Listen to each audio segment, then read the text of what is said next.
Hey everybody, for today's reformer workout, we are going to be seated facing back. So if you're hoping to do some work without moving and changing positions and spring tensions, this class is for you. We're going to be targeting the arms and the core, all while seated facing back. We will be using our dowel rod in just a little bit, so have that handy off to the side. Now we're working here on one heavy tension spring. On my reformer, that's one red. So we're going to come seated, legs are going to come in between our shoulder rests. We're going to reach out and grab onto our straps. Now I'm taking the long loop here and I'm placing it at my elbows. We're going to start here by lifting those elbows up high, keeping the palms facing in, and then we're going to rotate out so the palms are facing the ears, and then rotate back to our starting position. So we don't want to change the position of anything in our body. We're just pulling out and rotating and then coming back in. This is seated rhomboids.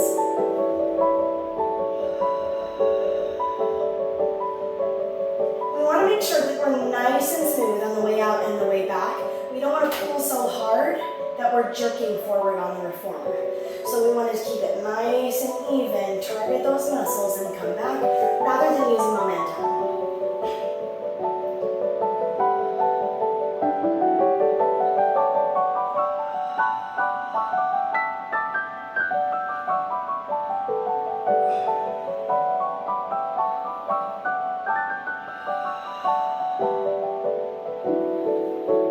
Let's go for two more here.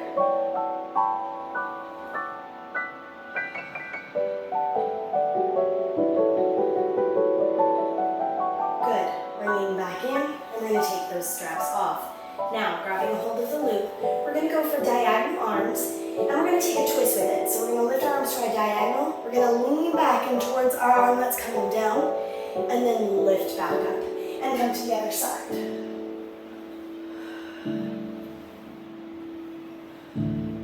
Keep the neck in line with the spine. Think nice and long through the body.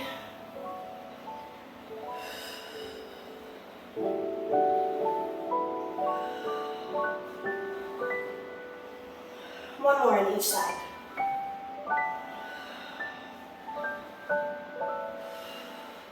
Next, we're coming into chest expansion. So hands coming out to the side. We're going to press down and back past our hips. Make sure that you don't change the shape of your shoulders. Some people have a tendency to roll their shoulders forward while doing this. We want to keep them rolled down and back. Sometimes people want to scrunch up their shoulders and hold tension up in here while doing this. So think about rolling down and back, keeping that chest nice and open and the shoulders right there. Only the arms moving.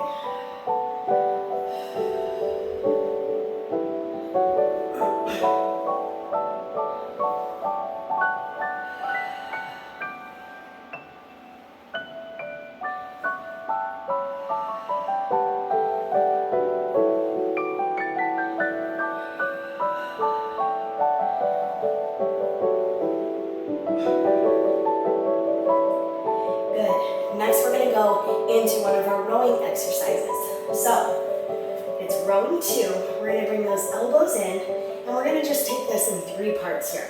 There's going to be the lean back, lift up and straighten the arms as you lift the chest, and then reset, pull back in. First, I want to go over some things that I see commonly with clients on this exercise. They'll come into the start position, and then lean back and move their arms in. We don't want to do that. We want to hold the arms right here. That hinge back is from the waist. Hold the arms. And then we're going to lift up. Keep those arms high, high, high. Some people have a tendency to turn their arms in when they're lifting up. It's a little thing with their arms and shoulders here. Or to lower their arms. So it looks like this. And it's cheating and releasing. You could tell when I did that and lowered my arms, I was releasing the tension and sliding into the stopper. So make sure we hold those arms here. Lean back. Lift up. Lift, lift, lift, lift, lift. Really think about opening through the sternum and lifting up as those arms come straight. Pull back in. Hinge back. Open and lift. This one's very taxing and demanding.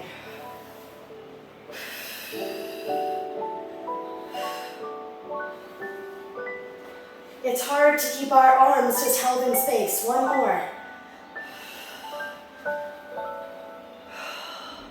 Beautiful. Now we're going to go into those diagonal arms without any rotation. We're going to stay seated nice and tall. One coming up, one coming down. So this time we're not taking the lean back and the twist. We're going to stay upright. Little change here.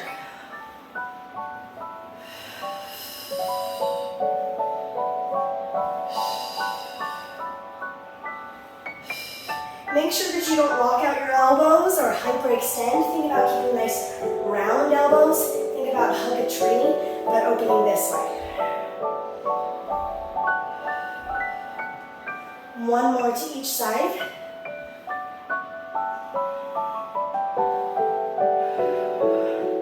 Good.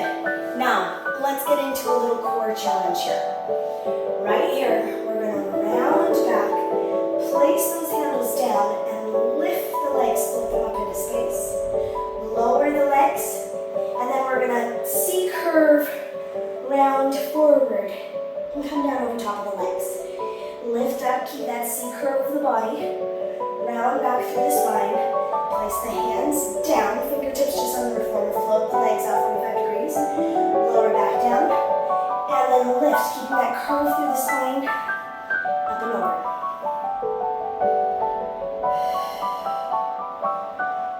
If you find that it's too challenging to lift both legs at the same time, you can stagger them and take one at a time. Each time think about leaning forward a little bit more, letting those hands go into the well and really sinking in. Rounding back. So here's if you need to lift one leg at a time, and then you can lower one at a time as well. You may find that it's not accessible for you to hold those legs in space, keeping them straight, perhaps pulling them into tabletop, and then bringing back down would be a good option there for you. Don't just sit things out. Try to find modifications that will work for you. Keep that core in control of those legs lifted and lowering in space. Let's take just a couple more.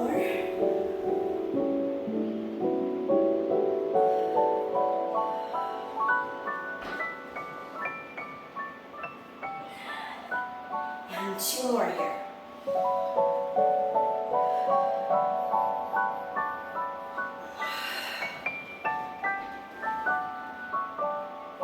Last one.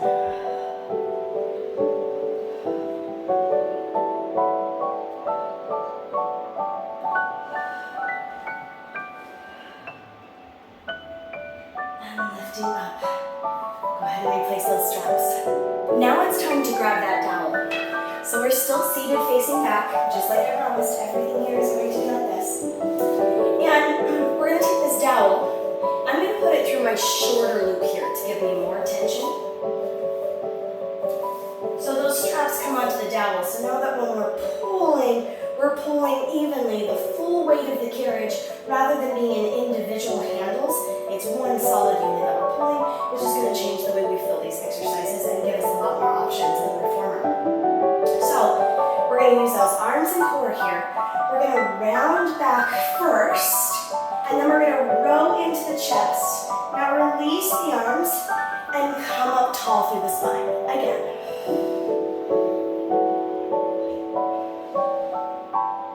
Round back, row in, release, stack up tall.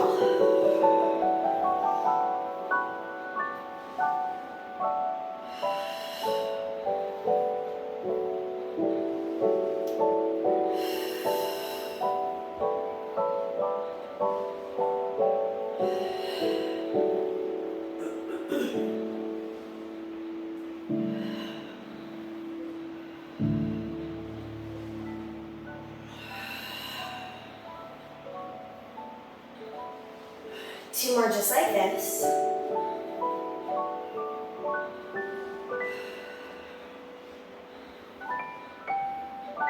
Stack up tall. Now we're going to round back and hold the back here. Row in for 10.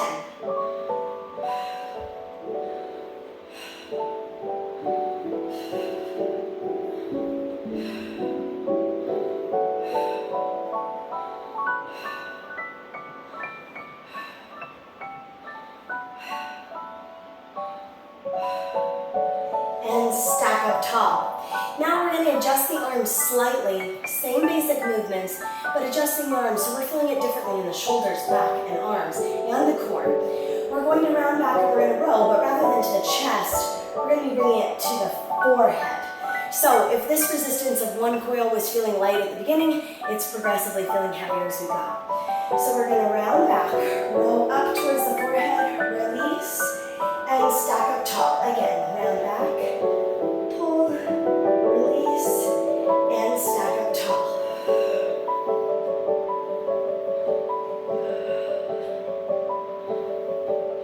Be really in control of that pull. Make sure you don't hit yourself in the head.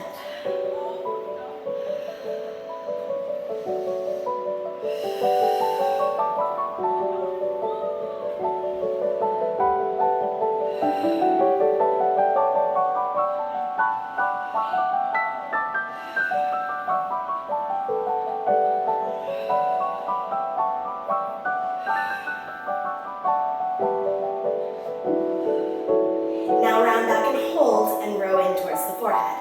Roll back and 10 here.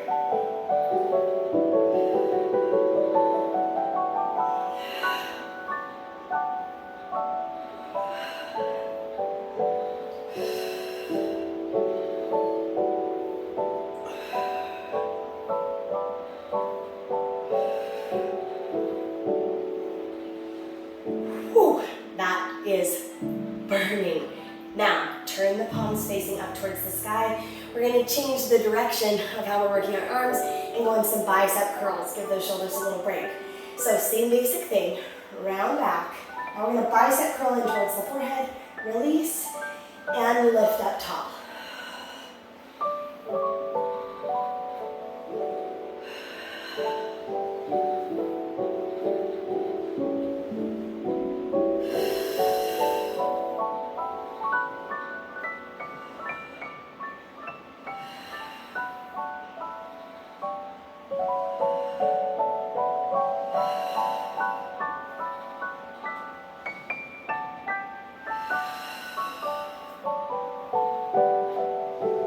Feel that flow.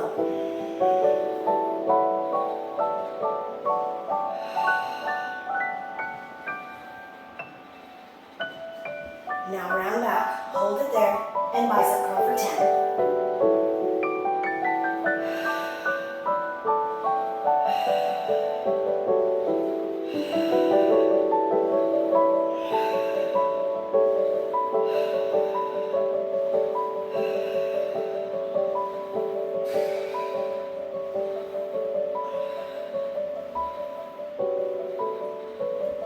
And lift up straight and tall. All right, everybody, go ahead and remove those straps and re-dock.